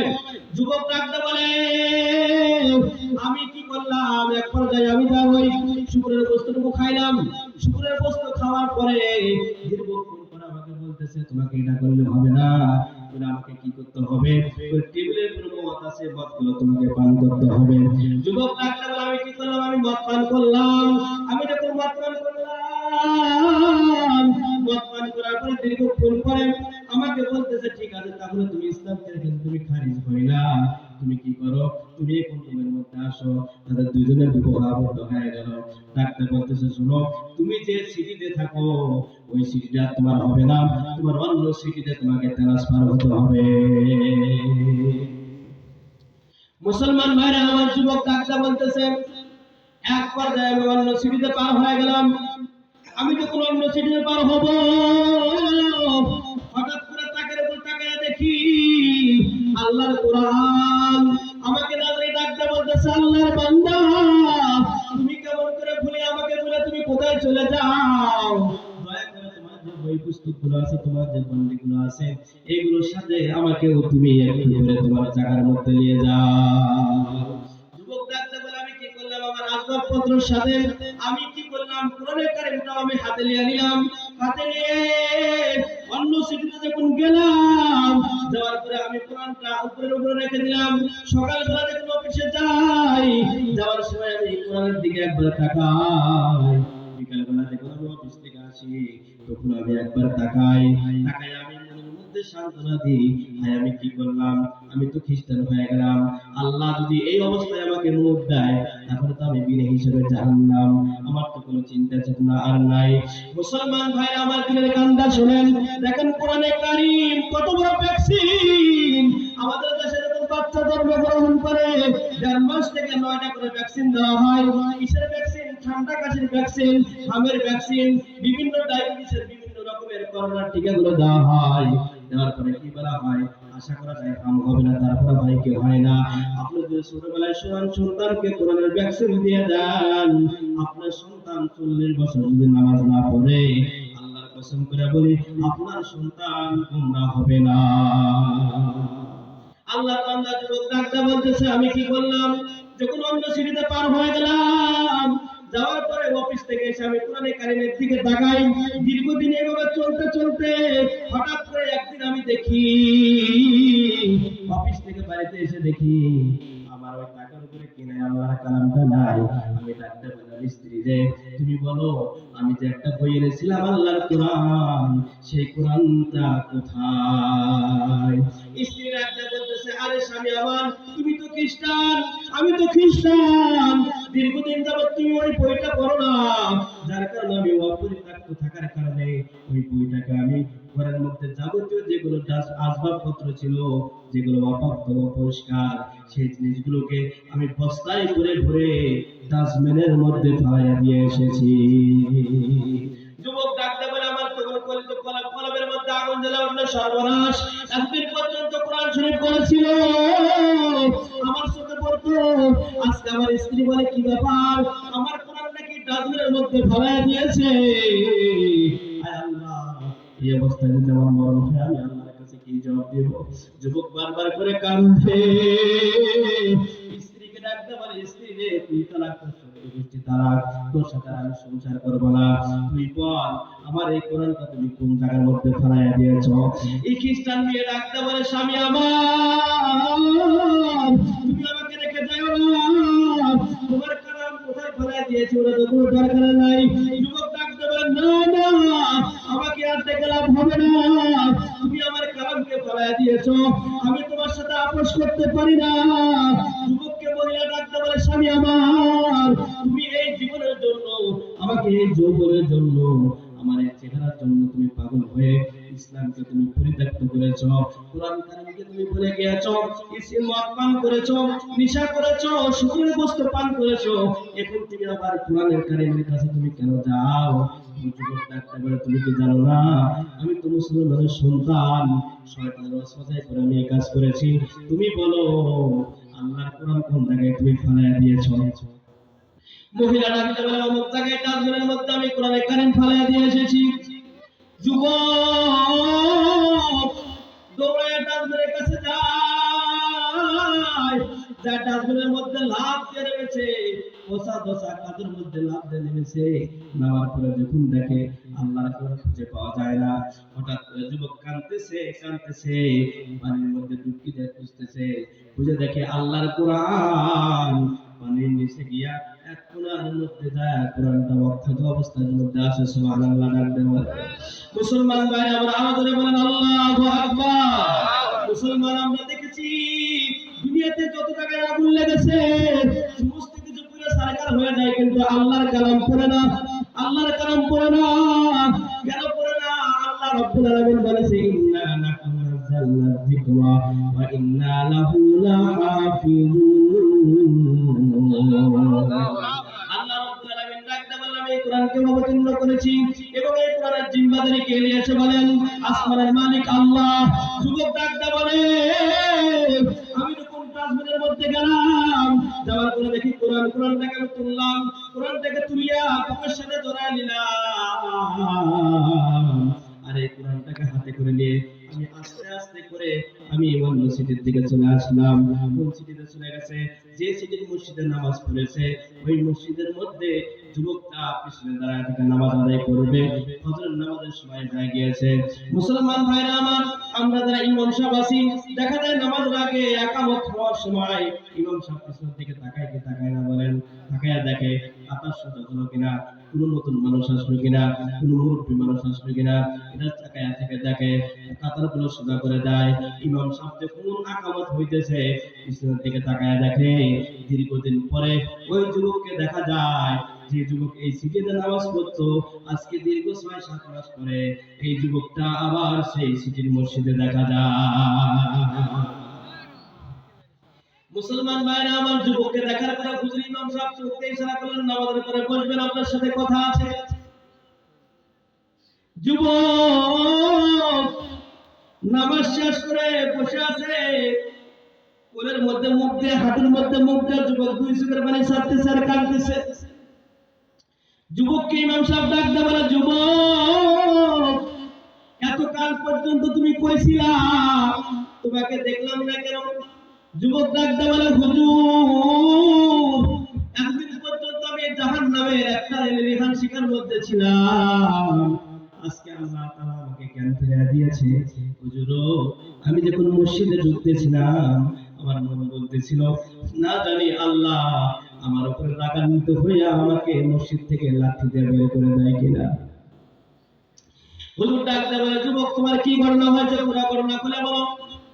যুবক তখন ডাকতে বলে, হুজুর, আমি যখন এই শিক্ষা ছিলাম এই মসজিদে নামাজ আদায় করতাম, আমার অফিসে একটা মেয়ে কাজ করতো, সেই মেয়ে ছিল খ্রিস্টান। সেই মেয়ের দিকে আকৃষ্ট হইয়া আমি খ্রিস্টান হয়ে গিয়েছিলাম। আমি আল্লাহর কোরআনকে বাদ দিয়েছিলাম, আল্লাহর হুকুমকে বাদ দিয়েছিলাম। গতকাল যখন অফিস করে গিয়েছি, আমার স্ত্রীকে ডাকতে বলছি, স্ত্রী আমার কালামুল্লাহ আল্লাহর কালামটা কোথায়? আমার স্ত্রী ডাকতে বলে, ওই কালাম যেহেতু পরিত্যক্ত, ওটা যেহেতু কোনো কাজে আসবে না, যার কারণে আমি ডাস্টবিনে ফেলাই দিয়েছি। হুজুর আমি দৌড়ায় গিয়ে ডাস্টবিনের মধ্যে গিয়া লাফ দিলাম, আল্লাহর কোরআনকে অক্ষত অবস্থায় তুলেছি, তোলার পরে বুকের সাথে জড়াইয়া আস্তে আস্তে ফজর নামাজ আযান দিয়েছে। হুজুর আমি মসজিদে দাঁড়াইছি, আপনি ডাক দিয়ে বলেন আমার জীবনের গুনাহ আল্লাহ তাআলা মাফ করবে কিনা? ইমাম সাহেব ডাক দিয়ে বলে, তুমি তো তেমন কোনো গুনার কাজ করো নাই, তুমি তো ফিরে আসছো, তুমি খ্রিস্টান হয়েছিলে, তুমি তো কি করেছো? তওবা করেছো। আল্লাহ রাব্বুল আলামিন তো বলেছে যদি কোনো মানুষ বিশুদ্ধ তওবা করে আল্লাহ কি করেন? গুনাহ মাফ করে দেন। আল্লাহ রাব্বুল আলামিন বলেন, ইয়া আইয়ুহাল্লাযীনা আমানু তুবু ইলাল্লাহি তাওবাতান নাসুহা। আল্লাহু আকবার বলেন। আসা রাব্বুকুম আইয়ুকাফিরা আনকুম সাইয়্যাতিকুম।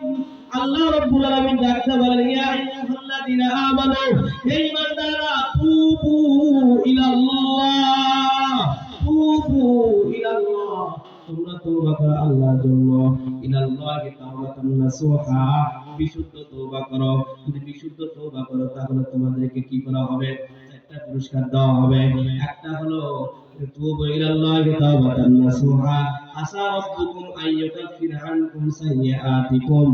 আল্লাহ তাআলার পক্ষ থেকে তোমাদের যে সাইয়্যাতগুলো আছে এই সাইয়্যাতগুলো আল্লাহ তাআলা maaf করে দিয়ে দিবেন। সুবহানাল্লাহ। আসা রাব্বুকুম আইয়ুকাফিরা আনকুম সাইয়্যাতিকুম ওয়া ইদখিলুকুম জান্নাত, এবং তোমাকে পৌঁছায় দিবে জান্নাতের মধ্যে। সুবহানাল্লাহ বলেন।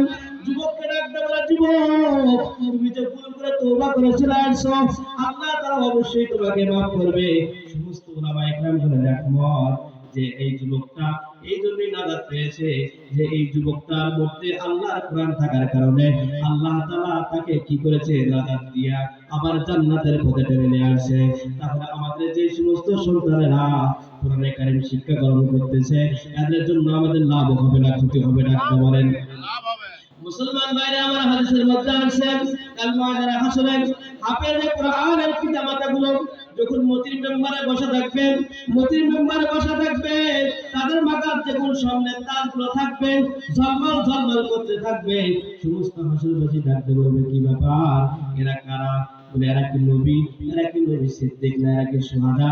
বলে না না না, এরা হলো দুনিয়ার মধ্যে ওই সমস্ত ব্যক্তি যারা নিজের সন্তানদেরকে হাফেজে কোরআন বানায়া দুনিয়ার পৃথিবীর জমিন থেকে আবার তারা কি করছে? দুনিয়ার থেকে এরকম আখিরাতের ময়দানে আসছে। আল্লাহ রাব্বুল আলামিন তাদের সন্তানকে আলেম বানানোর কারণে আল্লাহ তাআলা কি করেছে? আল্লাহ তাআলা তাদেরকে মতির মেম্বারে বসার মতো তৌফিক দিয়ে দিয়েছে। মুসলমান ভাইরা আমার, শুধু আলেম বানাতে হবে এরকম না, নিজেকে আলেম হন, সন্তানকে আলেম বানান। না হলে আলেমদেরকে মহব্বত করনেওয়ালা হয়ে যান, তা না হলে দূর থেকে তাদেরকে মহব্বত করনেওয়ালা হয়ে যান। খবরদার 4 নম্বরের বাইরে যাবেন না। আপনি তাদেরকে দেখতে পারেন না, আপনি প্রকাশ করেন না, তাদেরকে দেখে মুখ ফাঁকা করে তাকাবেন না। আরে এরা তো কওমি মাদ্রাসার হুজুর। আরে কম মানে কি আপনি কি জানেন? কম শব্দের অর্থ হলো জাতির উদ্যোগে নিয়োজিত একটা মাদ্রাসা। আজকে বাংলাদেশের যত সীমান্ত রক্ষাকারী বিজিবি আছে তার চাইতে বড় ভূমিকা পালন করতেছে কওমি মাদ্রাসার উলামায়ে কেরাম। রাতের সমস্ত পৃথিবীরা ঘুমায় যায়, একের পর এক ডিউটি ভাগ করে যায়। আপনি যা দেখেন রাত 10টা পর্যন্ত মাদ্রাসার ছাত্ররা জোরে জোরে কোরআন কারীম তেলাওয়াত করতেছে, এরপরে 10টা থেকে 11টা পর্যন্ত 12টা 1টা পর্যন্ত ঘুমায়। দেখুন 2টা বাজে, যা দেখেন জামি মাদ্রাসায়, যা দেখেন কারবালা মাদ্রাসায় ছোট ছোট বাচ্চারা তাহাজ্জুদের নামাজে লম্বা লম্বা তেলাওয়াত করতেছে আর বাংলাদেশের জন্য দোয়া করতেছে, আল্লাহ তুমি বাংলাদেশকে আযাব গজব থেকে তুমি হেফাজত করো। আজকে সেই আলেমদেরকে মানুষ দেখতে পারে না। খবরদার খবরদার, আপনি যদি আলেমদেরকে দেখতে না পারেন আপনার বড় কপাল বড় খারাপ হয়ে যাবে, আপনার কপাল বড় বদনসিব হয়ে যাবে। কারণ আল্লাহ নবী বলেছে, ইন্নাল উলামা ওয়ারাসাতুল আম্বিয়া, নবীদের ওয়ারিস। আর নবীদের নবীদের সাথে যারা বেয়াদবি করেছে তারা যেরকম জান্নাত পায় নাই, এই জামানায় নবী নাই, নবীর ওয়ারিসরা আছে, তাদের সাথে যারা বেয়াদবি করবে, নবীদেরকে বাইপাস করে মাইনাস করে যেরকম জান্নাতে যেতে পারে নাই, বর্তমান উলামায়ে কেরামকে বাইপাস করে মাইনাস করে এই ব্যক্তিও জান্নাতের মধ্যে যাইতে পারবে না। মুসলমান ভাই আমার বলতেছিলাম, শুধু তাই না, আপনি কোরআন পড়তে পারেন না, আপনি আলেমও হতে পারেন নাই, সন্তানকে আলেম বানাতে পারেন নাই, কিন্তু আলেমদের সাথে মহব্বত রেখেছেন, তার কি মর্তবা? কোরআন পড়তে পারেন না কিন্তু কোরআনের সাথে মহব্বত রেখেছেন, তার কি মর্তবা? সেই বিষয়ে একটা ঘটনা বলে আমি আগেই বলেছি, একজন চেয়ারম্যানের যে বডিগার্ড আছে তার দাম যেরকম বেশি, একজন এমপি নয়, এমপির খালাতো ভাই তার দাম অনেক বেশি হয়ে যায়। ঠিক একজন কোরআন পড়তে পারে না কিন্তু কোরআনকে মহব্বত করার কারণে ওই ব্যক্তি কোরআনওয়ালা হয়ে যায়। সুবহানাল্লাহ। মুসলমান ভাইরা আমার, আজ থেকে 20-30 বছর পূর্বে এমনও গ্রাম ছিল যে গ্রামে একজন আলেম ছিল না, এরকম ছিল কি ছিল না? এমনও গ্রাম ছিল যে গ্রামে একজন জেনারেল শিক্ষিত মানুষ ছিল না, 1 2 3 4 5 6 পড়তে পারতো না, আরবি পড়তে পারতো না, এমন গ্রাম ছিল কি ছিল না? আল্লামা আসাদ মাদানী রাহমাতুল্লাহ আলাইহি, উনি আমাদের উত্তরবঙ্গের প্রাণকেন্দ্র সিরাজগঞ্জের মধ্যে বড় মাদ্রাসা, বেতোয়া মাদ্রাসা, হুজুর এসেছিলেন, হুজুর একটা বয়ান করে গিয়েছিলেন, ওই বয়ান থেকে কিছু কথা বলে আমার আলোচনা শেষ করে দিব।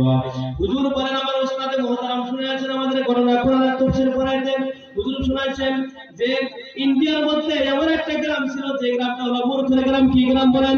মূর্খের গ্রাম। ওই গ্রামে একজন মানুষ সরাসরি পারে না, ওয়াকাও বলতে পারে না, 1 2 3 বলতে পারে না, এবিসিডি বলতে পারে না, আলিফ বা তাসাও বলতে পারে না, এরকম একটা মূর্খের গ্রাম ছিল। ওই মূর্খের গ্রামে একজন মানুষ বসবাস করত, এই মানুষটা ছিল খুবই আল্লাহ বিরু এবং খোদা বিরু।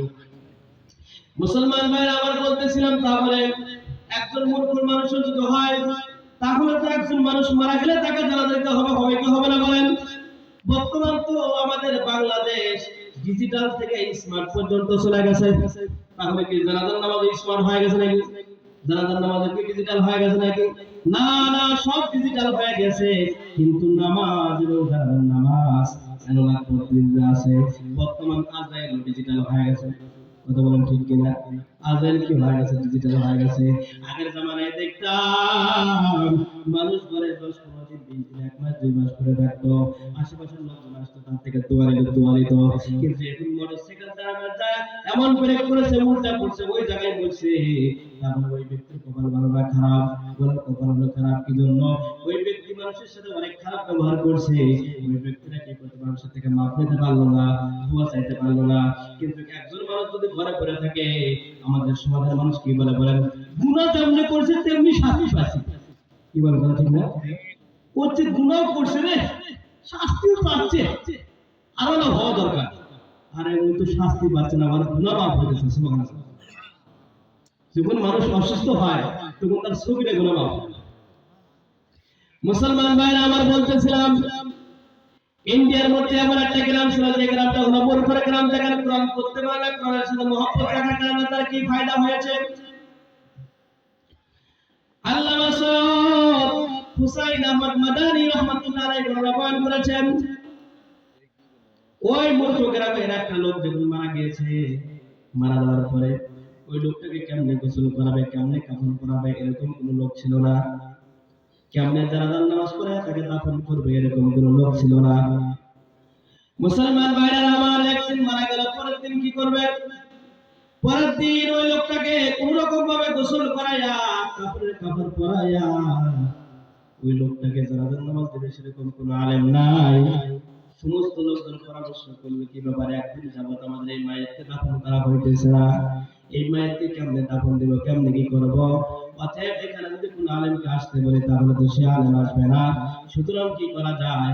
বলে এই লাশটাকে কাঁধে করে রাস্তার পাশে নিয়ে গেলে অনেক সময় অনেক আলেম যায়, আলেম যখন এই লাশকে দেখবে সঙ্গে সঙ্গে সম্মানার্থে তার জানাজার নামাজটা পড়াইয়া দিবে। মুসলমান ভাইরা আমার, আল্লাহর বান্দাকে কি করলেন? খাটনিকে তুলাইয়া, মনে করেন আপনাদের বালুচা হাই স্কুলের সামনে নিয়ে আসছে, নিয়ে আসার পরে রাস্তা দিয়ে দাঁড়ায় আছে, হঠাৎ করে দেখে রাস্তার মধ্যে কোনো মানুষজন দেখা যায় না, মানুষজন খাটনিকে রাখিয়া সাইডে দাঁড়ায় আছে আর বারবার করে কাঁদতেছে আর ডাকতে বলতেছে, মালিক 2 দিন যাবত লোকটা মারা গিয়েছে, এই লোকটা যারা আল্লাহর মত পড়ার মতো তুমি একজন লোক ব্যবস্থা করিয়া দাও। নারে তাকবীর! প্রধান বক্তার আগমন, মাহফিলের পক্ষ থেকে নারায়ে তাকবীর। মুসলমান ভাইরা আমার, আল্লাহর বান্দারা বারবার সময়কে অপেক্ষা করে রাস্তার পাশে দাঁড়ায় আছে আর কাঁদতেছে। 2 ঘন্টা 3 ঘন্টা পার হয়ে যায়, কোনো হুজুরকে পাওয়া যায় না। দীর্ঘক্ষণ পরে দেখা যায় বাইসাইকেল চালাইয়া একজন হুজুরের মতো একজন হুজুর আসতেছে। তাকে ডাকতে বলতেছে, হুজুর। হুজুর যখন দূর থেকে দেখেছে বাইসাইকেল থেকে নেমেছে, নামার পথে মানবতার খাতে নামিয়া তাকে বলতেছে, হুজুর কি হয়েছে এই জায়গায়? বলে, আজকে 2 দিন যাবত আমাদের এই লাশটা মারা গেছে, একে কেমনে গোসল করাতে হয়, কেমনে দাফন করাতে হয়, কেমনে জানাজার নামাজ পড়াতে হয়, আমরা এগুলো জানি না। হুজুর আপনার পায়ে ধরে বলে, হুজুর আর কতদিন এই লাশটা দুনিয়ার উপরে থাকবে? আপনি দয়া করিয়া আর জানাজার নামাজটা পড়া দিয়ে যান। হুজুর বলতেছেন যে ওই লোকটা কি করতো? পুলিশের চাকরি করতো। পুলিশ ডাকতে বলে, বাবা আমি তো একটা পুলিশের চাকরি করি, আমার তো সময় দেওয়ার মতো কোনো সময় নাই, তোমরা কি করো? তোমরা অন্য হুজুরদের জানাজার নামাজ পড়ায় নাও। লোকগুলো ডাকতে বলে, হুজুর দীর্ঘ 2 দিন যাবত এই লাশটা মারা গিয়েছে, আমাদের পুরো গ্রামের মধ্যে কোনো আলেম নাই, সবাই পেরেশানি, কেমনে দাফন দিবে, কেমনে কাফন করবে, আপনি দয়া করে জানাজাটা পড়ায় দিয়ে যান। হুজুর ডাকতে বলে, তাহলে অনুরোধ করবে। যখন তারা জানাজার নামাজ পড়ায় দিয়েছে, হুজুর বলল, ঠিক আছে তারা দাঁড়ায় থেকে কাতার শোনা করেন, দাঁড়ায় কাতার শোনা করেন, জানাজা পড়ায় দিই। এক পর্যায়ে হুজুর যখন জানাজার নামাজ পড়ায় দিয়েছেন, জানাজার নামাজ পড়ায় দেওয়ার পরে উনি বলতেন, ঠিক আছে তাহলে আপনারা কবরস্থানে নিয়ে যান, আমি এখন চলে যাই। সবাই ডাকতে বলে, হুজুর এই লাশটাকে কেমনে কবর নামাতে হবে আমরা জানি না, আপনি দয়া করে লাশটাকে একটু কবরের মধ্যে নামিয়ে দিয়ে যান। ওরা তো আর স্মার্ট বাংলাদেশ ছিল না, ওরা তো ডিজিটাল ছিল না, ওরা কি ছিল? অ্যানালগ ছিল। মুসলমান ভাইরা আমার, হুজুর আছে বেশি না 5 মিনিট। আল্লাহ বান্দা যারা নামাজ পড়ায়া দিয়া যখন কি করলেন, পথে ঘাটে রাস্তা নিতেছেন, আবার যখন লোকজন দাঁড়ায় বললেন, তখন অনুরোধ করবে, আবার তারা কি করছেন, আবার উনি লাশকে কবরের মধ্যে রাখার জন্য যখন চলে যাইতেছেন, হঠাৎ করে কবরের মধ্যে নিয়ে গেলেন, হঠাৎ করে কবরের মধ্যে একবার যে কবরের মধ্যে নিয়ে গেলেন, কবরে নামানোর পরে আল্লাহর বান্দার পকেটে উনি মাটি দেওয়ার পরে স্টার্ট করে দিয়ে উনি চলে গেলেন ওনার চাকরির দিকে। হঠাৎ করে যা দেখে তার পকেটের মধ্যে যে চাকরির পেপার থাকে সেই কাগজপাতি গুলো তার নাই। উনি দৌড়ায় কি করলেন, আবার চলে আসলেন কবরস্থানের দিকে। আসার পরে ডাকতে বলতেছে, হুজুর আমরা আমি আপনাদের একটু উপকার করেছি, আপনারা একটু উপকার করেন। আমার যে চাকরির কাগজপাতি গুলো ছিল, এই কাগজপাতি গুলো দুনিয়ার কোনো জায়গায় পড়ে নাই, আমার মনে হয় কবরের মধ্যে পড়েছে। সুতরাং যদি আপনারা অনুমতি দেন, তাহলে কবরটা খনন করে আমি কি করতে চাই, আমি আমার চাকরির কাগজগুলো বের করতে চাই। মুসলমান ভাইরা আমার দিলের কান্দা শুনে দেখেন, কোরআনের মহব্বত কত বড় দামি জিনিস। আল্লাহর বান্দার কথা শুনে সমস্ত মূর্খ লোক কোনো রাখতে পারে, হুজুর আমরা তো মাসলা জানি না, কবর খনন করা যাবে কি যাবে না? উনি ডাকতে বললেন, হ্যাঁ যেহেতু মাত্র অল্প সময় হয়েছে কবর খনন করা যাবে, সুতরাং কবর খনন করে দেখুন কি করছে। এক পর্যায়ে কবর খনন করার জন্য দেখুন কবরস্থান পর্যন্ত গিয়েছে। কবরস্থানে যাওয়ার পরে কবর খনন করার পরে দেখে সামান্য একটা মাটির মধ্যে যে দেহটা রেখে দেওয়া হয়েছে, কবরটা প্রশস্ত হয়ে গিয়েছে এবং পুরা কবর জান্নাতের খুশবু দ্বারা ভরপুর হয়ে আছে। সুবহানাল্লাহ। মুসলমান ভাইরা আমার, যখন মাত্র এই দৃশ্য দেখেছেন, পুলিশের আর চাকরির কথা মনে নাই। পুলিশ বলতেছে, আপনারা বললেন মূর্খ গ্রামের মানুষ, এই লোকটা কি আমল করেছে সেটা আমি জানতে চাই, আর দুনিয়াতে কি আছে? সবাই ডাকতে পারে, এই হত দরিদ্র মানুষ আর কেউ নাই, এর একমাত্র কন্যা দুনিয়াতে আছে। ডাকতে বলেন, তাহলে বলছিলেন মেয়েটার কাছে আমাকে নিয়ে চলেন। এক পর্যায়ে মেয়ের কাছে নিয়ে গেল। মেয়েকে ডাকতে বলতেছে, মা তুমি বলো তোমার বাবা কি আমল করতো, যে আমল করার কারণে আমি তোমার বাবার জানাজার নামাজ পড়াইছি, তোমার বাবাকে আমি নিজে কবরস্থ করেছি, তুমি ডাকতে বলো কি আমল করেছে? বিয়ে লোকটা ডাকতে বলে, আঙ্কেল আমার বাবা সব পুরো এলাকার লোকটা একটা মূর্খ মতো এলাকার মানুষ আমার বাবা এমন কোনো আমল তো করতে পারে না, আমি কি আমলের কথা বলবো আঙ্কেল? তবে আমি একটা কথা, আমলের কথা আমার বাবার জানি। আমার বাবা কৃষি কাজ করতো, ঘাস কাটতো। প্রত্যেকদিন রাত্রি বেলায় বাড়ির মধ্যে নামিয়া পাগুলো হাতগুলো সুন্দর করে ধুতো। ধোয়ার পরে ওই যে ঘরের মধ্যে তাকের উপরে একটা বই রাখা আছে, ওই বইটাকে খুলিয়া বলতো, এ বি মেরা মৌলা কা কালাম হ্যায়, এ বি সচ কাহা হ্যায়, এ বি মোরা মৌলা কা কালাম হ্যায়। এই কথা বলতো আর তুই সব ব্যাপারে জর্জর করে ফেলা দিত। পুলিশ যখন গেছে, যাওয়ার পরে দেখে কোনো সাধারণ কোনো বই না, সেই বইয়ের নাম কি ডাক্তার বলেন, সেই বইয়ের নাম কি কোরআনে কারীম। পুলিশ ডাক্তার বললেন, যদিও বলেছেন মূর্খ মানুষ, কিন্তু সে মূর্খ ছিল বটে, কিন্তু তার কোরআনের দিকে মহব্বত থাকার কারণে আল্লাহ রাব্বুল আলামিন পড়তে পারে না বলতে, আল্লাহ রাব্বুল আলামিনের মহব্বতের কারণে ওই বান্দাকে দুনিয়াতে জান্নাতের সুসংবাদ দিয়া জান্নাতের বাসিন্দা করে নিয়ে গিয়েছে। আলহামদুলিল্লাহি রাব্বিল আলামিন। সেজন্য সবাই কোরআনের সাথে সম্পৃক্ত থাকুন তো ইনশাআল্লাহ। ছেলে মেয়েকে কোরআনের প্রতিষ্ঠান দিবেন তো? তাহলে আজকে আলোচনা শেষে গিয়ে গেছিলাম কোরআন সংক্রান্ত আলোচনা, যে কোরআনে কারীম শিক্ষা করলে তার কি লাভ, আলেমদের মহব্বত করলে কি লাভ, সেই বিষয়ে আমরা আলোচনা